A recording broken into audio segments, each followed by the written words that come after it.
What is up, everybody? Welcome back to yet another live stream. Episode number 92, getting started right now. And as always, I want to thank you for taking the time and spending it here with me on the Camera Junkie Live Stream. What are we going to be talking about today? Sony's new offerings. And before I get into it, just to touch on it real quick, it seems that Sony is going to be releasing 4 new E-mount cameras by the end of this year. So we're going to talk about some of them, and one in particular, which is what's on the thumbnail, the FX-30. But with that being said, if it is your first time here, please make sure to introduce yourself in the chat. I'm about to go say hello to the Camera Junkie crew. My name is Lewis, also known as Mr. Camera Junkie, where I remind you to upgrade your skills. And with that being said, right off the bat, we have Randall saying hello to everyone and welcome to tonight's stream. Just like I said, make sure to introduce yourself so that you can get the nice Camera Junkie welcome from the crew here. We also have Kevin Cox. Haven't seen you in a while. He's saying hello to everyone. Says, just found my way from a 7-hour drive north on I-5.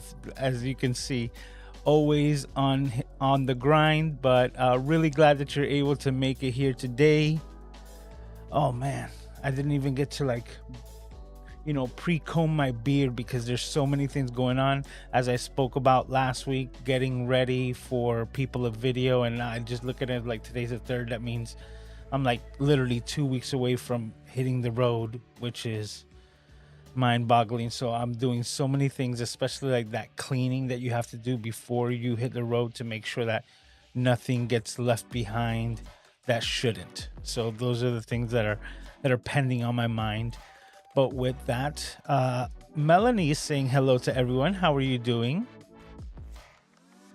And D is in the house saying Super 35 look to go with my FX-30.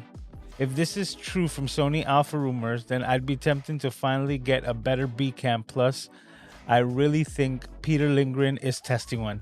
I wouldn't doubt it, right, about everything that you just said. And what really intrigues me about this camera is the features that we're going to talk about, because it is in the cinema line. So it is supposed to be like the younger sibling of the FX-3, which really has my head scratching to see what they are going to implement and what they're going to leave out.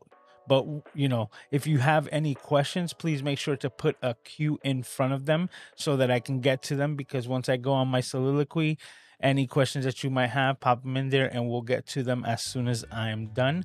If you haven't done so already, please make sure to hit the like button. Just go ahead and hit it right there real fast. It's highly, highly appreciated. And let me see who else is here.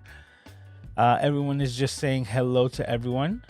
Cooking with Ray Bay.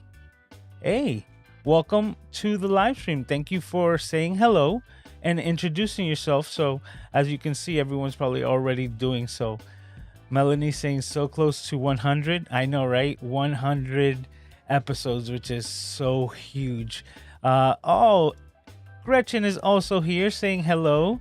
And Albert also saying hello.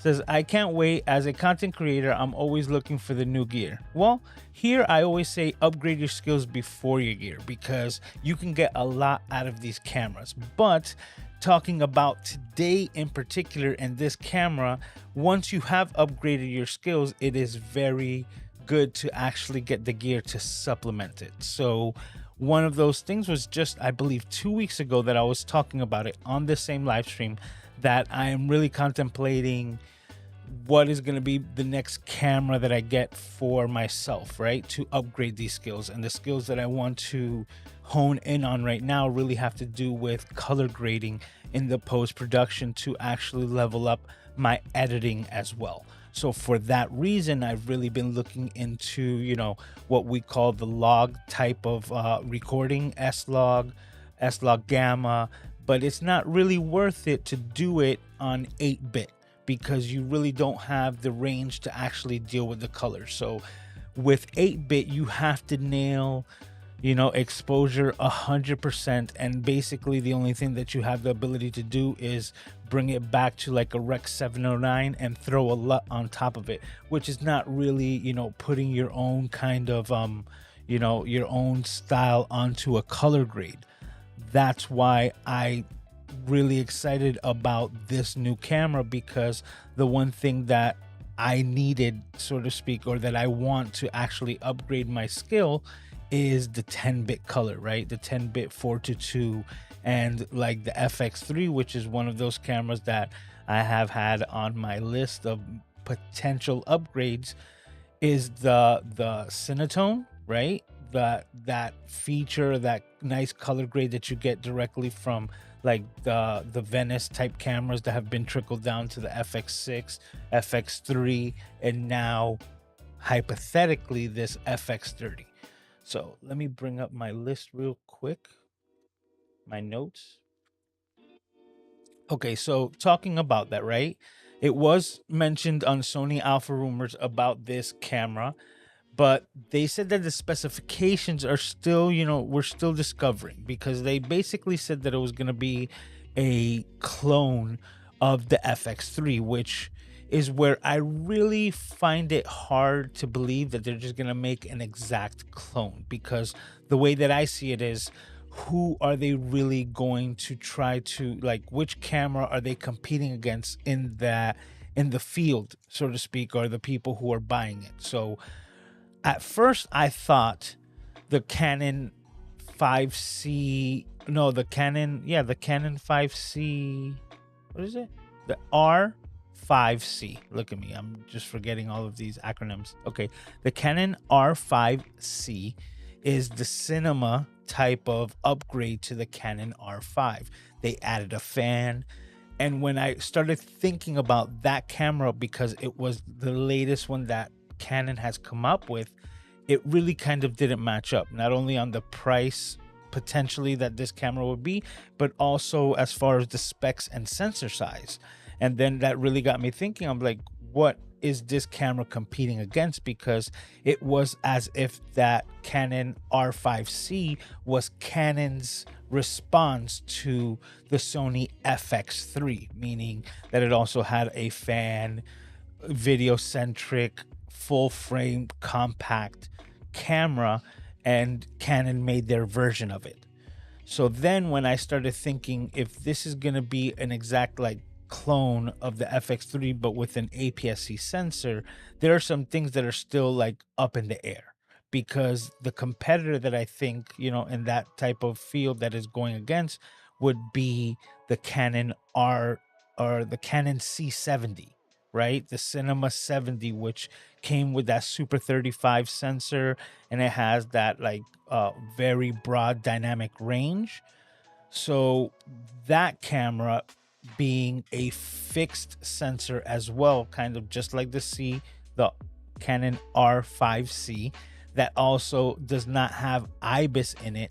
IBIS is one of those features that was implemented into the Sony FX3 that always left me kind of scratching my head as far as a cinema camera goes. Why would I say that? Because the cinema cameras have never really been known for internal image body stabilization, which is what we call IBIS. They're more known for VNDs, which is a variable neutral density filter, meaning that you have a variety of different stops to change so that you can get correct exposure on your cinema camera using cinema glass in front of it.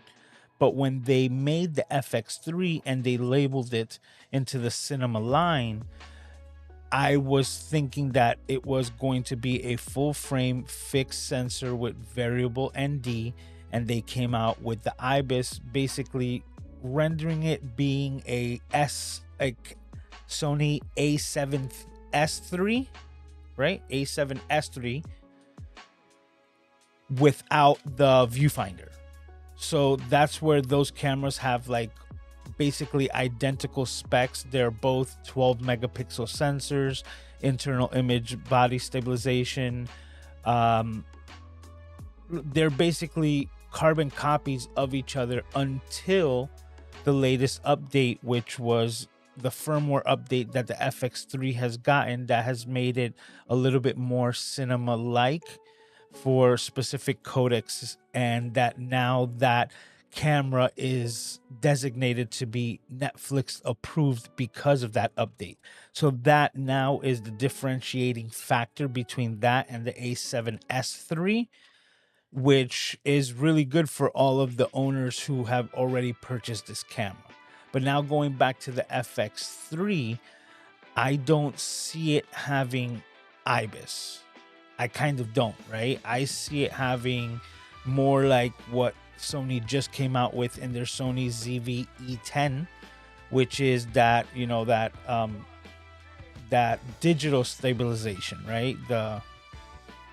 I forgot what it's called right now. So many different things in my mind right now, but that image stabilization, that active, that's what it was called, the active image stabilization that's within it, the active steady shot, that does crop in, and that's what allows the stabilization. And basically that parameter or that grid that is creating is what allows the sensor or the image to bounce around, but that it's doing it digitally.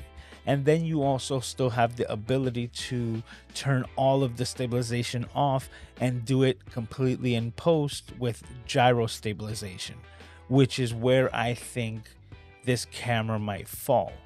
And if it does fall in to have that, hopefully, and this is me, you know, crossing my fingers, we get the variable NDs in replacement to the IBIS to actually kick it off as a full-blown cinema camera. Because now, if you have an APS-C sensor, which is Super 35, and for clarification purposes, you know, all of the film movies that we've seen throughout history have basically been shot on film in the size of Super 35.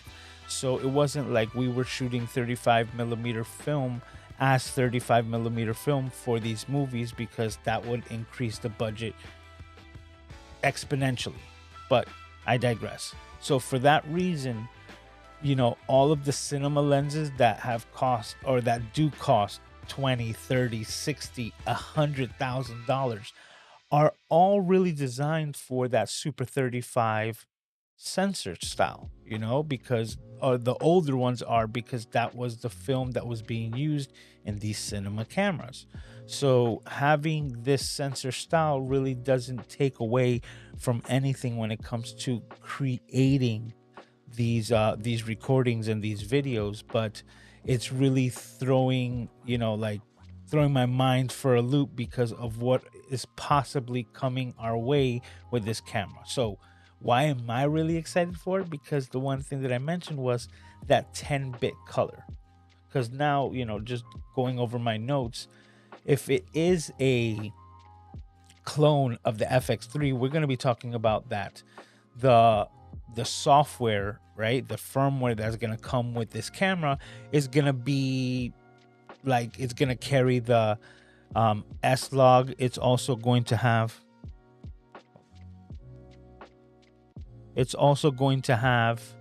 think I'm going to need new headphones. That's why you just saw me pause there, because it just stopped. I couldn't hear anything. I wanted to make sure that you guys were still hearing me and I didn't go on mute, but I continue. So what I'm really thinking about this camera and what I'm hoping for is this 10-bit color, so that we can take advantage of the S-Cinetone, right? The S-Cinetone that is proprietary to Sony cinema cameras, to be able to get extremely good colors without having to do color grading, which is going to be ideal. The fact that they have been improving their color science with every rendition of these new cameras is also something to look forward to. Then we get into, you know, the 10-bit 4:2 shooting S-Log, giving you full spectrum on like that color frequencies to be able to push and pull the shadows and the highlights to get the most of that dynamic range in post-production is really going to be a game changer, because that's the one thing that I said I think I might have to go to full frame to get that 10-bit that I'm looking for, so that I can continue to upgrade my skills. But it looks like Sony has answered my call, because just 2 weeks of me hollering out there, maybe they're listening in, hopefully, right? And they're paying attention to my live streams. But what I see is that that this camera is rumored to be priced for around $2,000, and it's expected for the end of this month. So we don't have to wait long to find out exactly what we're going to be getting from Sony, because there's still some things left up in the air, because if it is an exact clone, are we going to be getting a top handle with XLR just like the FX-3 to actually keep it within the cinema line? Is it that we're getting IBIS instead of variable NDs? Is it going to have a full-size HDMI port like the FX-3?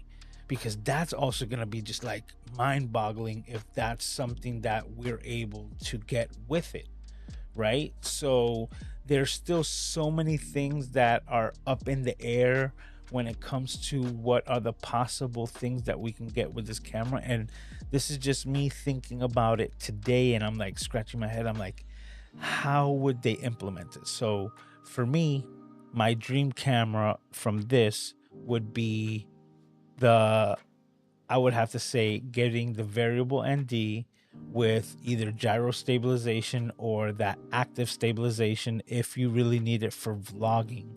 But I think that being able to put on one of Sony's new lenses, like maybe that 11 millimeter, so that you can get like a 16 millimeter wide equivalent, right, of a full frame, and have that small compact with the flip out screen. Because even though I prefer the flip up screen, if it's a carbon copy of the FX-3, is going to have the flip out screen. But nonetheless, it's something that can be worked with, right?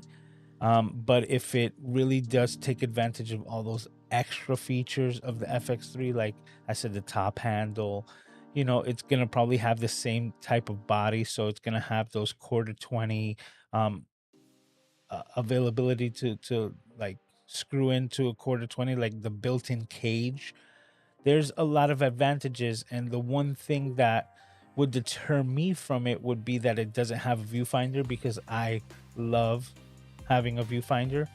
But the one thing that I say is that in this camera, I think I'll be able to deal without it, because even though this camera is said that it's going to be a clone, one of the things that is going to change is the sensor's megapixels. So the Sony A7S III and the FX-3 have a 12 megapixel sensor, and like that's what they produce. This FX-30 is just about 100% confirmed that it's not going to have a 12 megapixel APS-C sensor. It's going to have a 26 megapixel APS-C sensor, which is similar to what just came out on one of the latest Fujis, I believe. The HS-X, I think, has a 26 megapixel APS-C sensor as well.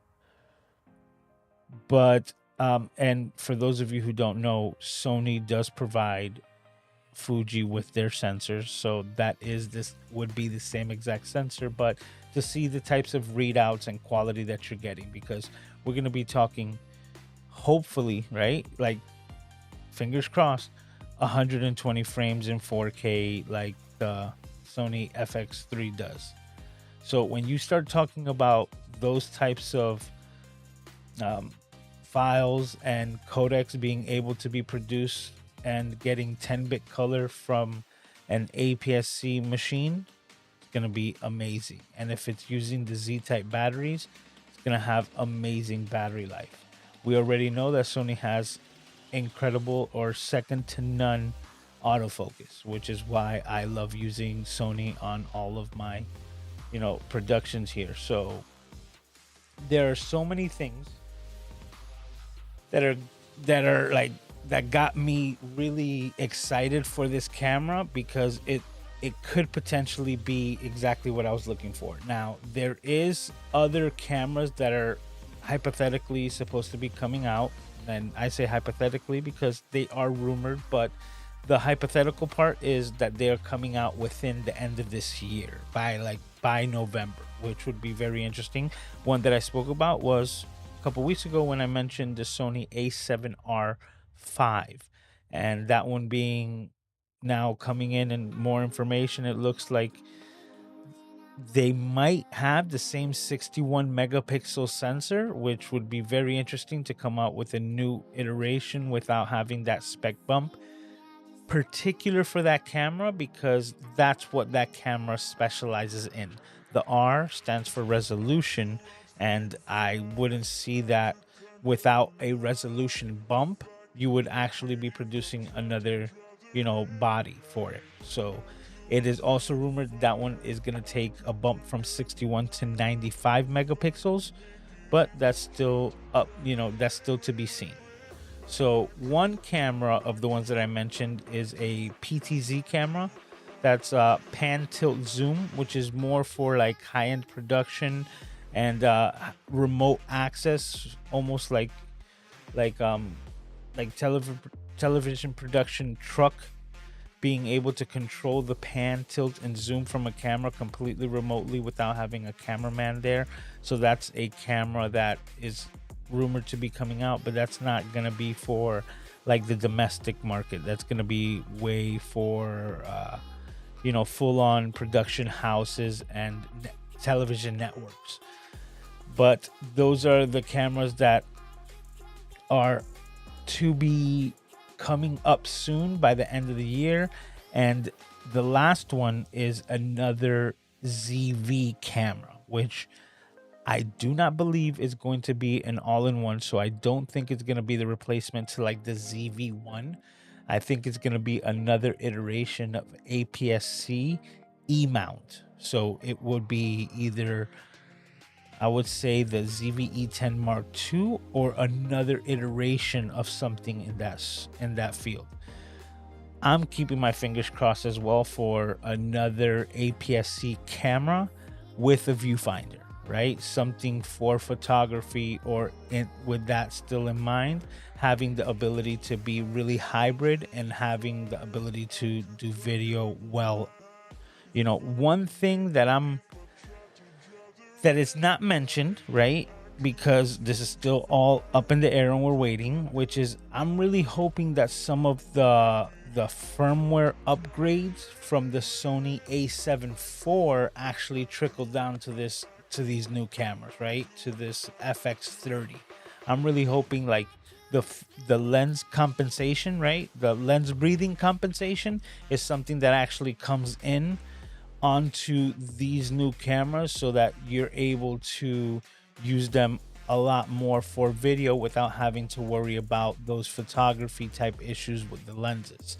And that and the different focus modes that are available through that A7 IV would be really cool to be trickled down to these APS-C cameras, because the reason why I say hypothetical is because a lot of the FX3 owners, A7S3 owners, wanted to have that feature applied to their camera, but in their latest update that was not brought on.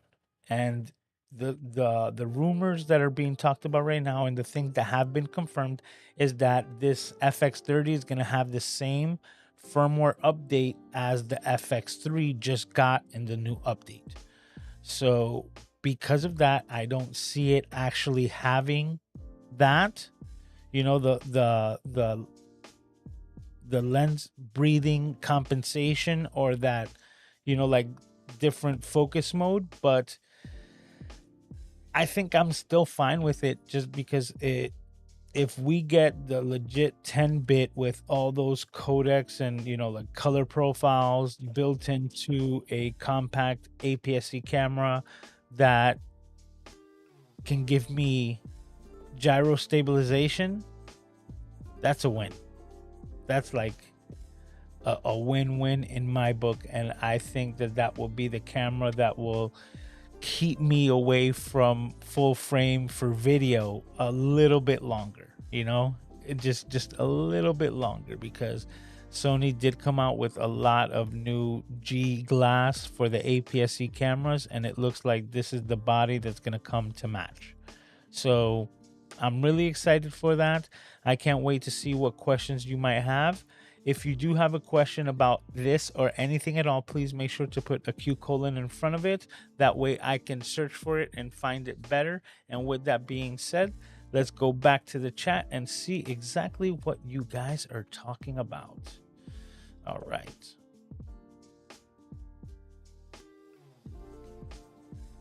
All right. So right here, this is where I left it. Melanie says, I always like the video even before it starts. You don't know how much that means to me. That is so cool because I never asked for that, right? I kind of feel like I'm always trying to provide the value first before I say that. But if you did find value or enjoyed anything that I said, please make sure to just hit that thumbs up. It's a bubble now, so just punch it right there. It really goes a long way. It's highly, highly appreciated. It says, hope these rumors are true. I might grab one of these cams to use and my ZV-E10 as a B and C cam. Listen, this is like the rumor aspect of this camera is the exact specifications of what's coming in. The camera is like, it's not even a rumor anymore. It's like someone had mentioned earlier that they think Peter Lindgren's already testing this camera. I would not doubt it, you know, at least to have it for like a month before the embargo lifts. But this is something that's really, it's already on its way. It's already produced.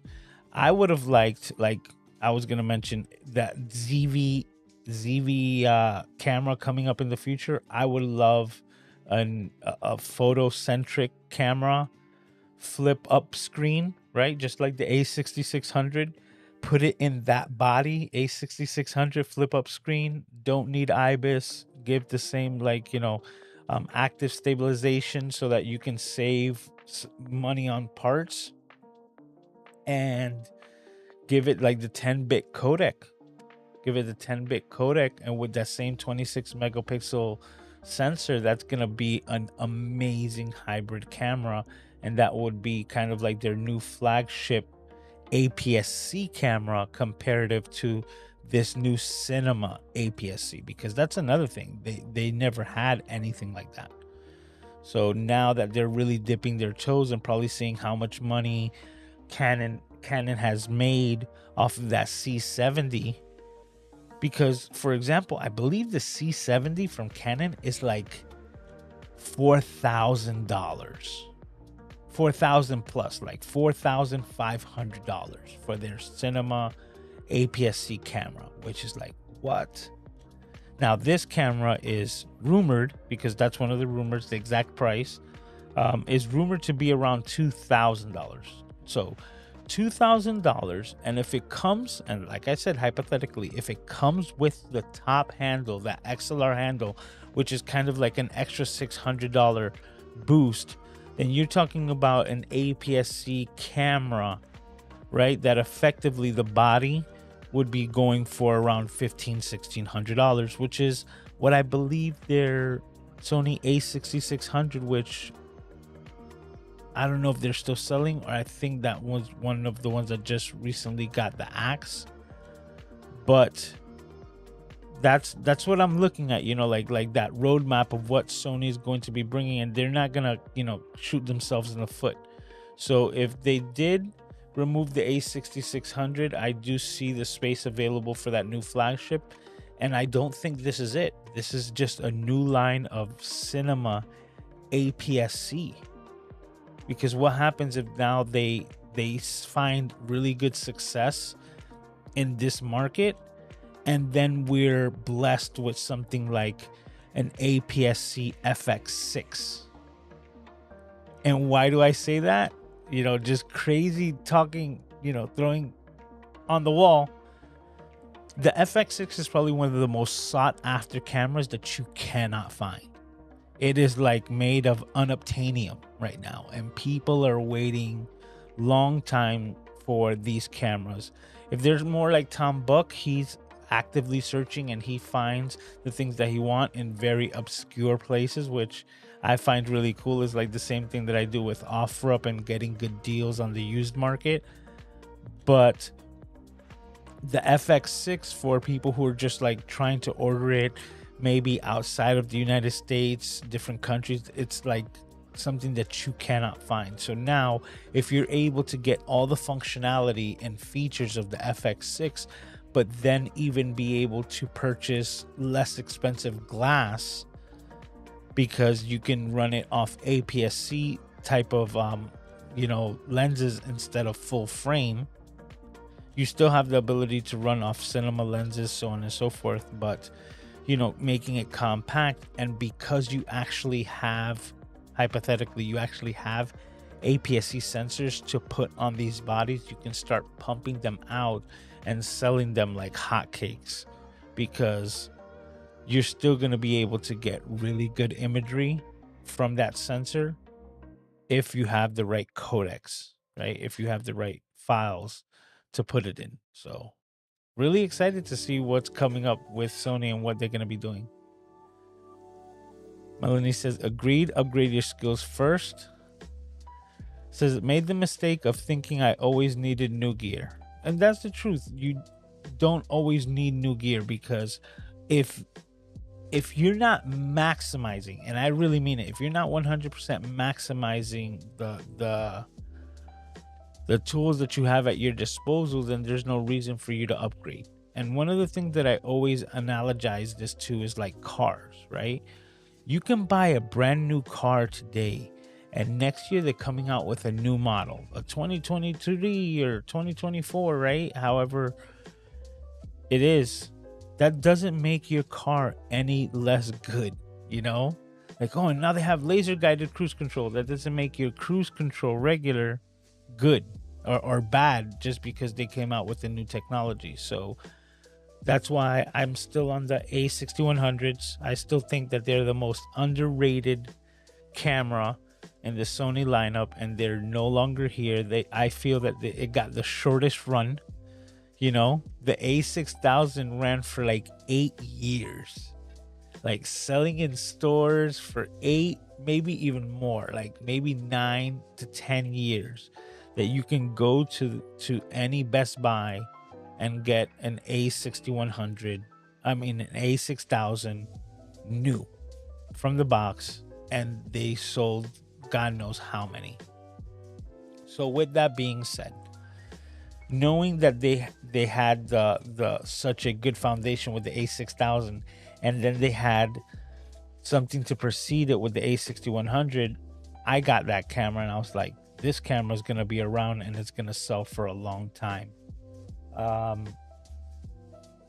Global lockdowns, trading routes shut down, boats sitting outside of docks. So many things have changed in the world that's no longer a thing. And one of the things that suffered was the A6100. It's no longer being produced, and in that time they've made other cameras, but I think that just to be able to produce more A6400s, A6600s, they couldn't put the resources into that camera, so it got the axe. And because of the time delay, right, instead of having 2 or 3 years of really good sales, it was just unfortunate that it happened during the lockdowns. It sold pretty well when it was around and available, just no longer that. And that's where I think that it really does suck. Now we have the Sony ZV-E10 as Sony's entry-level APS-C camera, and I don't take anything away from that except flip out screen. I'm team flip up, if you didn't know. I prefer the flip up screen. I think it's a much better feature for using the actual device. Whenever you have a flip out screen, it makes your camera very wide, and if you're vlogging, it also makes it very vulnerable to damage, to breaking that screen clean right off. And that's something that you just do not deal with the flip up screen. It's a metal build instead of a plastic hinge. It still serves the same purpose. And for anyone who's like, oh, I need to see myself, I'm like, to me that's a little vain, and I see it. because of the simple fact that, like, even though I have a flip up screen, it is literally just to address, right, so that I can frame myself correctly, so that I know where I am in the shot and nothing else. Because I see people having full on conversations with themselves because they're not looking at the lens. They're not looking at you who's listening to me right now. They're looking at themselves having a conversation with themselves. And it could just be me, right? But that's something that bothers me. And a lot of times when I'm seeing videos, right, or that I'm learning content and that person is doing that, whoever it is, I kind of have to just like look away because it bothers me, and I'll just listen to the information and get it, but not really look at the visuals because that's just who I am. And I'm not talking about like looking away like I do right now. You know, I'm in a thought and my mind and my eyes wander. I think that's more natural than anything else. It is literally like not paying attention to the person who you're addressing and just kind of like looking off to the side and being like, oh yeah, because I just find it so unnatural. And it could just be because of the way that I was taught in television production and filmmaking when I was going to school, that it was before, you know, flip up screens or flip out screens. And the one thing that you would look at always was the lens. So that's what I'm trained to do and I'm accustomed to doing. And it's what I prefer. So I am trying to be the change in the world that I want to see, right? I'm being the change that I want to see in the world. So that's my soliloquy on that, and on, you know, like flip up or flip out screens. Hardcore team flip up right here, and I really prefer it. So my dream is to get everything that I just talked about in the Sony FX-30 camera and throw it into the Sony A6600 body. Do that for me, right? 10-bit, no IBIS. It doesn't even need, you know, variable ND, right? A digital variable ND doesn't even need it. Just get me a APS-C 10-bit amazing codec, right? Like flip up A6600, and it's like, take my money. I will literally just change all my cameras to that and be like, pop, pop, pop, pop, pop, pop. I'll still have my R series for photography, but that's the one that I will have with the viewfinder and everything like that. I'll be good to go. So those are my thoughts on it. I think the A6100 is an amazing camera, right? It is. Just didn't get the play that it should have got. Oh, thanks, Randall. He's saying, buy me a coffee if you do like what you see and you want to support me and the channel. It's highly appreciated. Talking about that. Did I turn it on? Everything's been off right here. So let's see. Could turn that on. And that's it. Yeah, there we go. Buy me a coffee. So if you want to support me and what I do, it's highly appreciated. Okay. I agree. I film an S-Log2 on my A66 and let me get something to drink.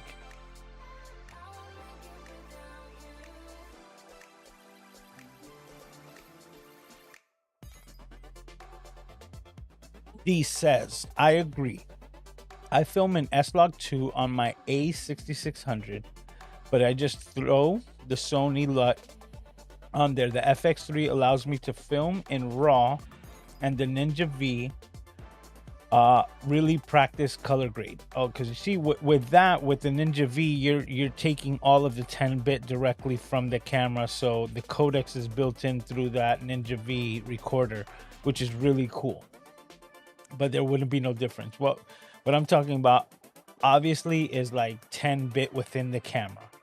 And then that's not even speculating what memory card that they could hypothetically be using. Because if it's the FX-3 body, then we're talking about it's going to have 2 card slots, you know?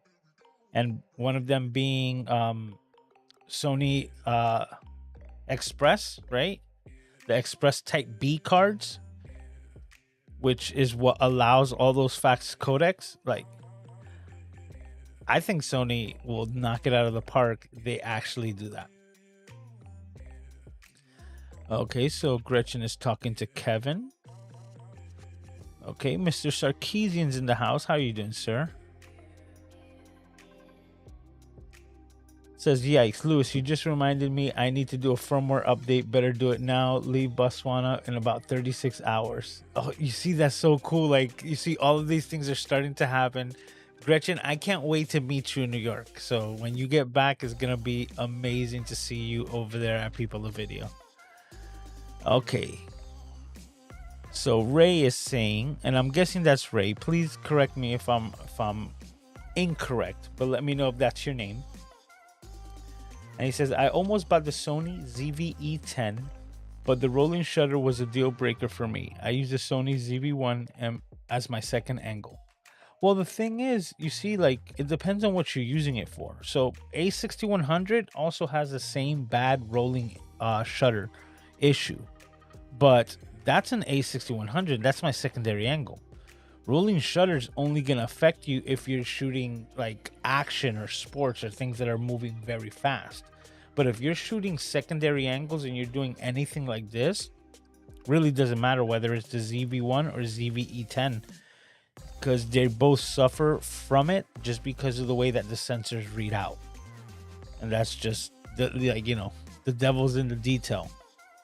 And like I said, unless you're doing sports and actually like actively panning the shot while you're recording, then you won't even see rolling shutter ever, unless you have something equally as fast running across the frame. But if you're doing anything talking head, anything like this, secondary angles, live streaming, anything of that, I'll tell you the truth that all of these cameras are just incredible. They're just amazing because you won't ever deal with the negative effects of the camera. So that's why I always emphasize that. Like when people mention the rolling shutter, even myself, like if you're not doing sports, if you're not outside, like recording soccer or doing anything like that, it's a non-issue for you. If you're doing anything like this where it's like locked off tripoded shots, all of these cameras are great. Melanie says, just watch Note by Jordan Peele. I loved how film history was incorporated. I haven't watched movies in such a long time, but that one did interest me. Says, didn't like the movie as much as his others though. Okay, so you see? So crazy how all the movies used to be made and we take the technological advancements for granted. Well, one channel that I've been watching, which might end up on Cities Gone in the future, is actually the Corridor Crew. I've mentioned them here before. They have a series where they actually, criticize special effects, stuntmen, different features of film, and the way that they do it now with CG comparative to the way that they've done it back in the day. And one topic that they mentioned, which really intrigued me, was the old Jurassic Parks versus the new Jurassic Park, right? And the original Jurassic Park was used more with animatronics. And I still feel that it gives it a different sense of realism, even though that it's not. The reason why is because even though there are advances with the CG, the latest iterations of the Jurassic Park movies were used with all CG dinosaurs, and all of the creatures there that were like, because they're not there, there's a disconnect with the actor. And maybe some people don't see it. I'm one of the few that do. And it's something that just, it takes me out of what we call the suspension of disbelief, which is what we all hope for in a really good movie, which is where we feel like we're part of it. But whenever you have these aspects in the movie that you can tell, like, oh, that was completely fake, or it looked way too cartoony, and it's something that unfortunately you can't unsee. Our eyes are trained to notice like the flow of actual life. And when we try to digitize it, we still fall in pale to compare to real life motion. You know, even with motion capture and all these different advances in technology, we still cannot get that realism because there's just that sense. And that's where I think, even though it is really good for a lot of like simulations like smoke, fire, water, you know, certain things that can only be done through these, like, you know, CG machines, I still think that when it comes to the human anatomy and motion, that's where it's still, you can still see a difference. So that I'm kind of like Adam Savage, right? Where there's still something about practical special effects and then enhanced with CG that is like the perfect combination, or like the perfect recipe for me. Says, I'm really excited for the new FX-3. Well, it's the FX-30. The FX-3 exists, but that's full frame. DJ right on beat. What is up? Thank you for stopping by, bro. It says, is it going to be 10-bit? Yeah, most likely. And the reason why I say that is because they're talking about that it's going to have the same software or firmware from the FX-3. So just that lets us know that we're going to get S-Cinetone, we're going to get, you know, S-Log, so many different, you know, codecs, and 10-bit 422 is going to be right in there. So that's where I'm really excited. I kind of had a suspicion that this was coming along ever since Canon released their R7 and R10 cameras, their latest APS-C, and their new introduction to APS-C on the mirrorless side in the R mount, which is their latest mirrorless cameras.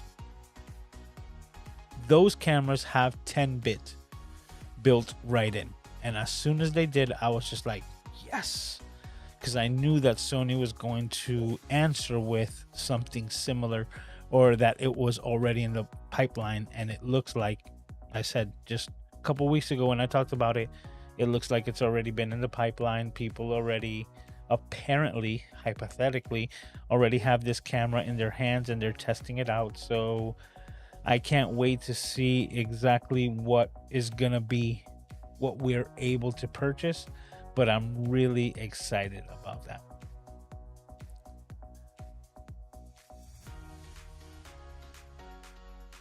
All right. Scott Rogers is also in the house saying what's up. Says the C70 is so soft.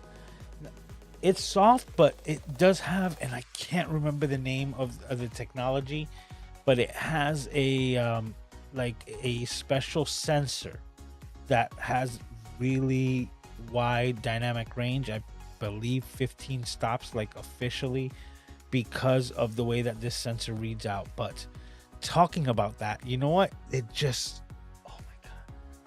I just thought about this, right?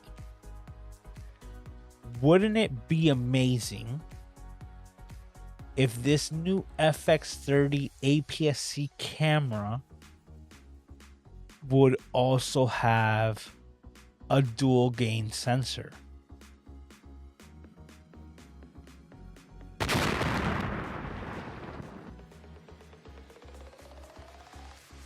For those of you who might not understand what I just said, let me break this down. The Sony a7S III and the Sony FX-3 both are exact replicas of their internals, and because of it, they have something which is known as a dual gain sensor, meaning the native sensor, the lower that you're able to put your ISO, the less noise you will receive within your images, both for photos and video. Now, the higher you increase the sensitivity to get better exposure in low light, will increase the amount of noise as you continue to scale up on the ISO, right? From 100, 200, 4, 8, 16, and, even up to like 6400. I can say you can kind of get away with it, right? And that's when it really starts to drop off on basically a lot of cameras. And that's what we're talking about, dynamic range and what they're able to get. But the Sony a7S III and the FX-30 that I'm talking about get to a point where I believe it's 12,500 or 12,800, right? Where it kind of resets the camera. And that's where it goes back to a secondary native ISO. So now it's like basically saying you reach 12,000 and you try to take video and it looks like absolute garbage. But then you just click it that one more step and it kind of resets to the new standard, the new base, even though you're at 12,800. And the image cleans up as if you were using ISO 100 or ISO 200. But you're still getting all the extra sensitivity of the low light. So imagine to have that aspect of the dual gain sensor, which is why everyone absolutely adores these cameras that I just mentioned, to have that on that new FX-30. I just thought of that. That would be stupid. That would be stupid good. Like, for example, you can be in low light and crank it up to like this 12,800, and it just like cleans everything up to the point where your camera might be receiving too much light with a fast lens, and you might either have to like stop it down, you know, meaning closing your aperture, or add an ND filter because of how sensitive it is, but it's still giving you a clean image. So even though it sounds stupid and ridiculous, I don't see why I would not put basically an ND filter to get correct exposure on an APS-C camera that can give me dual gain. That would be because these cameras, A7S III and FX-3, are basically called the kings of low light, right? Imagine that, or something similar, equivalent to it in APS-C.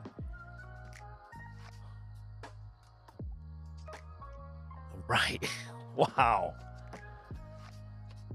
All right, everyone's still saying hi to everyone. Thanks, Randy. He's putting it in the chat to help me out if you do want to support. Randall says, I have a problem when doing video is that I'm not looking at the LCD screen to notice that you hear my voice, but not product or me. Okay, let me read that again. It didn't even come up. Let me try to read it off the screen a little better. I have a problem when doing video is that I'm not looking at the LCD screen to notice that you hear my voice, but not the product for or me. I'm not sure exactly what you're saying, but I'm guessing that you're just, you know, you're checking the LCD to see like if your audio is good or anything like that. For those of you who don't know, I use Ecamm. So even though like I can use these shots through Ecamm, I can record it. And if you're looking right here, and you can see that on my screen, right here in this box on my screen, that's my audio. So right there, I'm able to see the levels, and I'm just checking that they're hitting like the appropriate, you know, decibels. After that, I just let it work its magic. And then, like I said, I do my best to pay attention to the lens. Now, here I have a teleprompter that allows me to read the comments on the screen, right? And it allows me to not break the eye contact with the lens.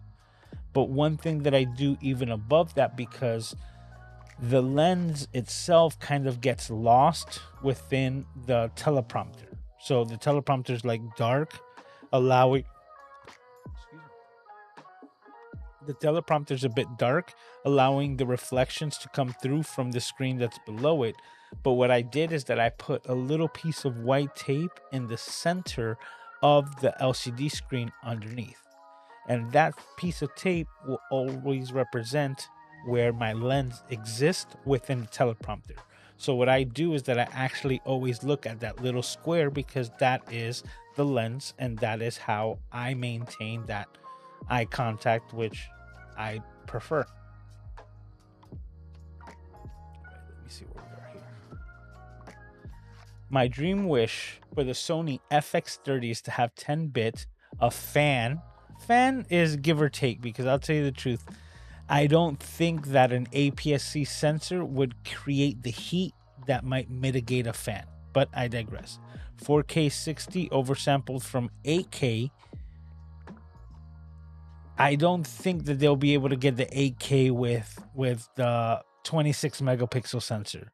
So it will probably be a 6.5 or 7K at most that it will be downsampling from, but we know downsampling, that's Sony's jam. So 2 CF Express Ace slots, no time limits. Well, the no time limits, that's for sure, because Sony doesn't put that. But the 2 CF Express Ace slots, that's the ones that I'm like, let me see exactly what we're gonna get, you know. But I'm just hoping for two card slots, because that would just be a game changer all on its own. Every previous Sony APS-C camera had only had one. There's no other APS-C Sony camera that has 2 card slots at all. Hey Caleb, how are you doing, sir? Sorry you're late. You're not late, bro. You're here when you can make it, so appreciate you hanging out. Oh, I know City's God. It's coming up, sir. Rob is also here saying, what's up? How are you doing, sir? He goes, at that much ISO, does it really matter? Right? But that's the whole thing. Like, if you can get a new base ISO, because that's the whole thing. People are talking about like, oh, you need a fast lens. It really depends on what you're doing, right? If you're vlogging and you're vlogging outdoors in a lot of sunlight, you can get away with a kit lens, because you're most likely going to have to stop it down even more or use an ND, because there's so much sunlight, right? And if you want to keep the appropriate shutter angle or shutter speed and not crank your shutter to like 3000 so that you look like a jittery mess like the old Coca-Cola commercial guy, if you're doing that, then you're going to have to apply it, because whether you're shooting at 30 or 60 over the second, you know, for your video, you're still going to be overexposed. So now when you get to nighttime, you lose all of that light, and now the camera turns to crap, right? And now you can't shoot anything, and that's when you're like, I need the fastest glass, the f1.2s, the f1.4s, just to allow as much light so that you can amp or raise your camera to maybe 3200, 6400, and that ISO not being the worst will still give you a decent exposure on your video. But if you get to a point where you're at 12,600 and that thing resets and it looks like it's, you know, the middle of the day because there's so much light coming in, yet it's as clean, like if you're using ISO 100, dude, yeah, like I will put anything in front of that image before I say, like, I won't use a filter, I won't use an ND or anything like that, and suffer with bad ISO performance at anything lower. I would literally like just use one or the other, right? If I have to go anything above like 3200 or 6400, it's like, okay, then you just get bumped all the way up to 12.8, you know, 12,800 just to get that secondary, you know, gain output sensor and clear everything up, and then start working your image in reverse from there, whether it be filters, so on and so forth. Okay. So I was listening while picking up dinner, but I would love a hybrid ZV style interchangeable lens. That would be really cool, right?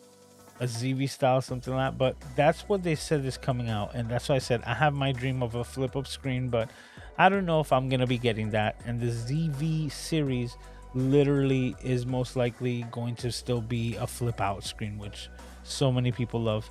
But I'm going to let you in on a secret. They're not true Sony users. All the people who love this flip out screen are coming from Canon. and they just want to hold on to a little bit of nostalgia. But I'll tell you, the flip up screen is newer technology than the flip out screen, and it's better. It's just better. Okay, I'm going to go ahead. Okay, so we have a question here from Drew. How are you doing, sir? Thank you for hanging out. It says, so the FX-30 video forward, photo forward, or hybrid APS-C? It's going to be video forward. If it is what they say it is, which is just the FX-3, a mosquito hanging around here. If it is just an FX-3, you know, with an APS-C, then you know it's not going to have a viewfinder. It's going to have like the tally lights in the front and the back with the little like flip out screen, the little red line around the screen to let you know that you're recording, the record button on the front. All of those features are all video centric, and that's where this camera really applies. The other thing is that if it is another camera that also has the same exact codecs, right, and the same exact firmware as that FX-3, then wouldn't this camera also be Netflix approved? And if it is, right, if it's an APS-C Netflix approved camera, dude, that thing's gonna sell like crazy. So we'll see exactly in a couple of weeks, 2 to 3 weeks, at the end of this month, what we're actually gonna get from Sony. I am really excited to see what is on its way. Okay, once again, if you do have any questions, please put a Q colon. Right now I'm going to search for Q colon and see. No, it seems like we got all the questions here, so that's cool. All right, and with that, like I said, if you have any questions, I'm going to check in a little bit. But with that, I'm going to come over here. This is not switching my... There we go. Cities Gall. Channels that I think you should go and watch. And with that being said, today we're going to be talking about a Sony cinema lens or cinema camera shooter, also known as Mr. Jason Morris. All right, let me move this guy over here. Now, if you haven't heard of his channel, he is an Aussie, an Australian, who's based his photography and film business from said location all around his Sony cameras. And with that, he creates a lot of great content based around that. As you can see, he's got some videos here that are about the rigs. Oh, I still have this in my face. Oop. Let's move that, right? A little slow today, right? But I think that's my fault. I digress. A couple of things were not working the way that they should prior to the stream, but regardless, getting back to it, right here, as you can see, like, this is why he's using and testing out the Sony's latest and greatest cameras, a lot of different lenses. You see, this is the best combo with the Sony FX-3 and the 70-200. Like I said, a lot of really good content. He dabbles on both full frame APS-C. So if you haven't heard of him before and you're interested in learning just a little bit more about the Sony Alpha series and lines of cameras, it might be someone that you want to check out. He's got a lot of good content. Like I said, he's Australian, so beware of the Australian accent, which I like. You know, like, I don't have a problem with it at all, right? Aussie, Aussie, Aussie. But as you can see, he's got, you know, like, he's got a lot of content on a lot of these cameras, from the FX6, FX3. He's got the Sony A7 IV, Sony ZV-E10. So, and here's another tip. Whenever you're checking out a YouTube content creator, just know that there's this little thing right here, you know, the little search. And when you click on this and you search anything, you're not searching all of YouTube, you're searching this content creator's like channel. So if I want to hear something that Jason specifically said about the FX3, I will just type FX3 here, and then when I click enter, I'm getting his videos particular to the FX3. So that's just a tip on how YouTube works. You know, you can do a search in general, but if you're looking for a particular video from a particular content creator, go to their channel and then use the search feature on there so that you can see exactly what they have available, if they've made something about the content that you're looking for, or if they haven't. So that's just another tip. And with that being said, that's this week's version of Cities Gaw. Like I said, an amazing content creator, and he's got a lot of really good information. So I highly recommend you check out Mr. Jason Morris this week's Cities Gaw, channels that I think you should go and watch. All right. And there we have it. I will once again check in the chat, see what we got going on here, see if we got any last minute questions. Okay. So Drew does have another question here. He says, is there a possible price point yet? They said it's like $2,000. No, actually, no, Randall. They said 2,000, not 2,500. 2,500 is the Sony A7S3.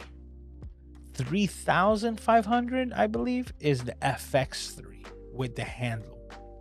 So now, if we get a Sony FX-30 at $2,000 with a top handle XLR, I think that's a really good deal, especially if that's something that you're looking for. And being able to save money on glass. But now, if let's say they actually throw IBIS in. If they throw IBIS in like they had in the A6600 to really make it like an exact replica or clone of the FX3, no variable NDs, but also have in-body image stabilization, then that means that the lens that you're seeing right now, the Sony or the Sigma 16mm, the Sigma 30mm, all of these lenses that don't have, you know, OSS built into them now also just get heightened. Because another thing is that is still a possibility. Sony's latest versions of their lenses, the G lenses that they came out for the APS-C, they are not optically stabilized. So one of two things is going to happen. Either it has the in-body image stabilization, which I kind of don't think would be the best right now, because their APS-C IBIS was never the best, and their active stabilization works really well. Also, is kind of like where the future is leading, and gives you the ability to do the gyro stabilization, which to me I think is the ideal for these like cinema cameras. Because if you're really like on a production set and you're gonna blow up a car but you want a camera in there, right, this could be an ideal crash cam. You know, like something that you're gonna put because you know it's gonna get damaged, and instead of putting $6,000 cameras, $10,000 cameras, to be able to budget in a cinema camera that's going to give you the right type of files and codec and image stabilized, be able to throw it on a car like mounted hood or something like that. Like so many possibilities with this camera. And if it's something that is possible, like you're also talking about cameras that can be used with drones, with Sony's Air Peak. Because that's the other thing. The Air Peak was, you know, just to give you a little context, the Air Peak is a 6-propeller drone made by Sony for industrial applications, but it also has a full-size like gimbal for their camera, and it said that it was like perfectly designed for the FX3, but now maybe it was the FX-30 could hypothetically just be a little bit lighter, less expensive, so less risque to actually put on a drone to actually like risk in getting damaged. Says, bro, a 2K for that camera with those specs, that would be amazing. If I pair that with my A7 IV, right? that would be a killer setup. It would, because I would see that the colors will be just like, they're just gonna be the same. You're not gonna have a problem matching colors in post. It's gonna be super easy. I'm just really excited about this camera. Well, with that being said, I want to thank you all for taking the time and hanging out with me. I always love being able to share and talk cameras. I'm a camera junkie, right? But with that being said, if you haven't done so already, please make sure to just hit that like button. It goes a long way and is highly appreciated. And if you're interested, we're going to be doing this all over again next week. So make sure that you mark it down on your calendars. Saturday nights at 11 p.m. Hang out in South Beach with Mr. Camera Junkie and Club Camera Junkie, where we just hang out, learn, and have a good old time, you know, sharing with the family here. Randall's thanking me. Yep, episode 92 complete. 92 episodes in the bag. Man, this thing is not turning off. Let me go ahead and do this. Click. There we go. My stream deck is all out of whack ever since I went and did the setup in beta. Like, now my buttons are not working for those things, but I digress. But yes, episode 92 in the books, which means next week, 93. It just keeps getting better and better, and these just milestones just keep getting faster and faster. But as always, thank you for taking the time and hanging out. This is the highlight of my week, the Saturday night Camera Junkie live stream. There's no other place that I'd rather be than right here, hanging out with all you amazing people that make this happen. So thank you as always. Take care of yourselves and each other. Remember, next week, 11 p.m. Eastern, episode number 93 of the Camera Junkie live stream, and I can't wait to see all of your smiling faces here. Once again, take care of yourselves, and I will see you next time.